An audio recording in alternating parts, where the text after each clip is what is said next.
Welcome to Chillin' 101. We hope this video helps. In this video, I will show you how to make a floating queen bed frame. First, let's gather our essential tools, including a miter saw, a drill, and a reliable measuring tape.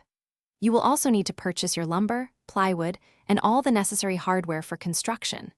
Remember to prioritize safety by having your eye protection and gloves ready before we begin this exciting project.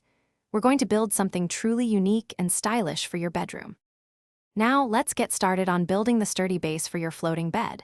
You will need to cut 4 2x6 boards, each 82 inches long, to form the outer perimeter. Then, cut 2 more 2x6 boards, 59 inches each, for the crucial inner supports. Carefully assemble these pieces using strong wood glue and secure them firmly with 3-inch wood screws. This foundational step ensures a robust and stable structure for your new bed. With the base frame complete, it is time to add the platform and the clever support legs. Cut a 3/4-inch plywood sheet to 60 by 80 inches. This will be your mattress platform. Securely attach this plywood to the top of your assembled base frame.